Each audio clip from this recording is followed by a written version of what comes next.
तो एक छोटा सा साइकोलॉजी का टॉपिक है, रिट विद्यार्थियों के लिए बहुत ही महत्वपूर्ण रहने वाला है। इस वीडियो के अंदर हम बुद्धि के एक सिद्धांत जिसको हम बुद्धि का त्रिआयामी या संरचनावादी या प्रतिरूप सिद्धांत कहते हैं, 3D थ्योरी के नाम से, 3 डायमेंशनल थ्योरी के नाम से ये जाना जाता है। तो बुद्धि का त्रिआयामी सीधा ही पूछ लिया जाता है परीक्षा में। बुद्धि का त्रिआयामी संरचनावादी प्रतिरूप सिद्धांत या 3D थ्योरी, इसके प्रतिपादक कौन है? तो इसके जो प्रतिपादक हैं वो जेपी गिलफोर्ड है। ये कहाँ के रहने वाले थे? ये रहने वाले थे अमेरिका के। कहाँ के रहने वाले थे? अमेरिका के।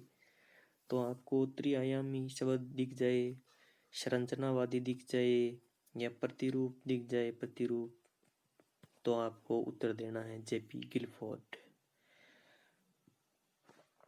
क्या देना है? JP Guilford. तो इनके अनुसार, जेपी गिलफोर्ड जी है, इनके अनुसार बुद्धि के जो आयाम होते हैं वो 3 आयाम होते हैं। बुद्धि के जो आयाम होते हैं वो कितने आयाम होते हैं? 3 आयाम होते हैं। जो इंटेलिजेंस है बुद्धि, इसके 3 आयाम कौन कौन से हैं? एक होता है कंटेंट, ये 1 नंबर होता है। दूसरा होता है ऑपरेशन, जिसको हम बोलते हैं संक्रिया। और 3 नंबर होता है प्रोडक्ट। 3 नंबर होता है प्रोडक्ट। तो ये 3 आयाम हो गए। पहले को बोलते हैं विषय वस्तु, दूसरे को बोलते हैं हम संक्रिया, और तीसरे को बोलते हैं उत्पादन। विषय वस्तु, संक्रिया और उत्पादन, कंटेंट, ऑपरेशन और प्रोडक्ट या प्रोडक्शन। कंटेंट, ऑपरेशन और प्रोडक्ट या प्रोडक्शन। तो विषय वस्तु, संक्रिया और उत्पादन, इसको एक ट्रिक के द्वारा हम याद रख सकते हैं, कोप। कौन सी ट्रिक है?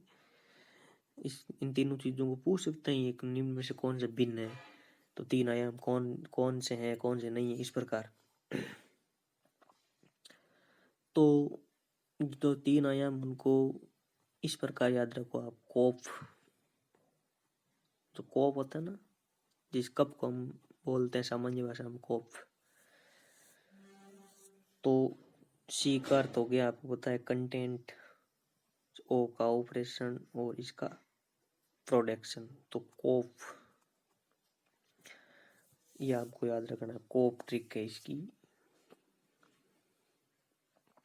आगे हम देखते हैं।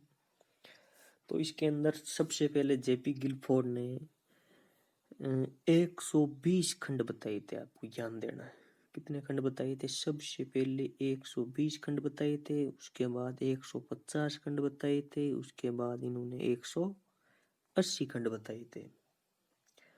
120 खंड सबसे पहले बताए, उसके बाद में 150 खंड बताए, फिर 180 खंड बताए। तो ऐसा पूछ सकते हैं वर्तमान में कितने खंड है, मूलभूत रूप से कितने खंड है, उस सन में कितने, इस प्रकार पूछे जा सकते हैं प्रश्न। तो ये कब कब कितने कितने खंड बताए गए, तो इसकी भी चर्चा कर लेते हैं। तो 1967 के अंदर इन्होंने कितने बताए? 120। कितने बताए? 120 बताए। 1977 के अंदर इन्होंने कितने बताए? 150। कितने बताए? 150। और 1980 के अंदर इन्होंने कितने बताए? तो 1980 के अंदर इन्होंने बताए थे 180। कितने बताए? 180। तो 67, 77 और 80 आपको याद रखना है। इसमें तो यही देखो, 1980 में तो 80 है, 180। 1967 में 120 है सबसे पहले। 1977 10 साल बाद में हो रहा है 150। तो ट्रिक मैंने बता दिया। 3 आयाम कौन कौन से इंटेलिजेंस के? तो इंटेलिजेंस के 3 आयाम है कंटेंट, ऑपरेशन और प्रोडक्शन। कंटेंट, ऑपरेशन और प्रोडक्शन। अब थोड़ा सा इसको समझना है। तो ये जो एक ऐसे पूछ सकते हैं कि आयाम कितने हैं, उसमें ऑप्शन दे देगा 3, 120, 150, 180। तो आयाम तो 3 ही है, इसके अंदर खंड कितने हैं? खंड होंगे 120 खंड पूछे तो आपको कितने बताने? 120। अब ये 120 कैसे आते हैं? तो कंटेंट के अंदर इन्होंने 4 प्रकार के कंटेंट बताए हैं। जो ऑपरेशन है संक्रिय उसमें 5 बताए हैं और प्रोडक्शन के अंदर 6 बताए हैं। तो इनको भी एक क्रम से याद रख सकते हैं जिसको याद नहीं रहता है। कैसे याद रखेंगे? 1967 के अंदर क्या बताया? कंटेंट 4 गुणा ऑपरेशन 5 गुणा प्रोडक्शन है ये 6। तो इनको हम 6 पंजे 30, 30 और 4 को गुणा किया, कितने हुए? 120। ये हुआ। 1977 के अंदर 1 बढ़ा दो, 5 × 5 × 6 गुणा करके देख लेना इनका कितना आएगा? 150। 6 पंजे 30 × 5 कितने होते हैं? 150। 1980 के अंदर 1 और बना दो, यहाँ 6 कर दो, देखो 4 फिर 5 फिर 6, ये सेम ही है। 5 5 यहाँ भी कितना आएगा? 5 यहाँ भी कितना आएगा? 5 सॉरी 6। तो ये इनको गुणा करने पर क्या मिलेगा? 180 मिलेगा। कितना मिलेगा? 180 मिलेगा। तो ये आपको याद रखना है। 1967 के अंदर 120 थे, 1977 के अंदर 150 खंड हुए, 1980 के अंदर 180 खंड हुए। और कोप इस प्रकार याद रखना है, कोप।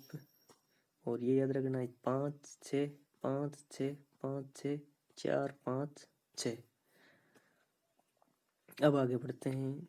अब कंटेंट में तो सबसे पहले बताएं उन्हीं की चर्चा होगी। 4 कौन से हैं, 5 कौन से हैं, 6 कौन से हैं। तो कंटेंट के अंदर 4 कौन कौन सी चीजें आती है? एक होता है आकृत्यात्मक। क्या होता है? आकृत्यात्मक। एक होता है प्रतीकात्मक, एक होता है शाब्दिक और एक होता है व्यवहारिक। एक आकृत्यात्मक, दूसरा प्रतीकात्मक, तीसरा शाब्दिक और चौथा व्यवहारिक। तो आपको याद रखना है आकृत्यात्मक, प्रतीकात्मक, शाब्दिक और व्यवहारिक। अब जो ये ऑपरेशन है, इस ऑपरेशन के अंदर एक होता है स्मृति, एक होता है संज्ञान, अभिसारी, अपसारी और मूल्यांकन। ये तो सरल ही है। स्मृति, संज्ञान, अभिसारी, अपसारी और मूल्यांकन। एक बार और बोलिए। स्मृति, संज्ञान, अभिसारी, अपसारी और मूल्यांकन। इसके बाद में जो प्रोडक्ट है या प्रोडक्शन है, इसके अंदर 6 बताए। कौन कौन से? तो यहाँ दिखेगा नहीं, ऐसे ही बता रहा हूं मैं, या थोड़ा ऊपर ले लेते हैं, यहाँ ले लेते हैं। तो एक क्या बताया है? वर्ग बताया है।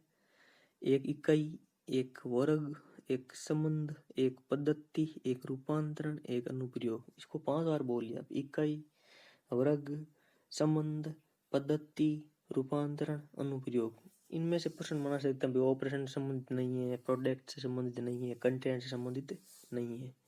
तो आपको अच्छे से याद करना, इकाई, इकाई के बाद में वर्ग, उसके बाद में संबंध, उसके बाद में पद्धति, उसके बाद में रूपांतरण, उसके बाद में अनुप्रयोग। इकाई, वर्ग, संबंध, पद्धति, रूपांतरण, अनुप्रयोग। इकाई, वर्ग, संबंध, पद्धति, रूपांतरण, अनुप्रयोग। तो हमने इस मॉडल के अंतर्गत, जो कि जेपी क्लिफोर्ड का मॉडल है, इसमें से एक प्रश्न सेकंड ग्रेड हो, चाहे फर्स्ट ग्रेड हो, चाहे थर्ड ग्रेड हो, चाहे रीट हो, चाहे कुछ भी हो, इसमें से एक क्वेश्चन अवश्य आता है। तो एक बार वापस देख लीजिए। 3D थ्योरी है वो किसने दी? जेपी क्लिफोर्ड ने। इसके नाम क्या क्या है? बुद्धि का त्रिआयामी सिद्धांत, संरचनावादी सिद्धांत, बुद्धि की संरचना का सिद्धांत, प्रतिरूप सिद्धांत, ये इनके नाम है। ये कहाँ के रहने वाले थे? अमेरिका के रहने वाले थे, अमेरिकन साइकोलॉजिस्ट थे। इनके अनुसार बुद्धि में 3 आयाम होते हैं। इंटेलिजेंस में 3 आयाम कौन कौन से हैं? Content, operation, product. विषय वस्तु, संक्रिया और उत्पादन। विषय वस्तु, संक्रिया और उत्पादन। एक सीधी सीधी ट्रिक बताई मैंने, कोप, इससे आप याद रख सकते हैं। कोप, कंटेंट, ऑपरेशन, प्रोडक्ट। 1967 में 4 × 5 × 6 120। 1977 में 5 × 5 × 6 150। 1980 के अंदर 6 × 5 × 6 कितने हो गए? 180। आकृत्यात्मक, कंटेंट में आकृत्यात्मक, प्रतीकात्मक, शाब्दिक, व्यवहारिक। ऑपरेशन में स्मृति, संज्ञान, अभिसारी, अपसारी, मूल्यांकन, इकाई, वर्ग, संबंध, पद्धति, रूपांतरण, अनुप्रयोग। कैसा लगा वीडियो ये? मेरे ख्याल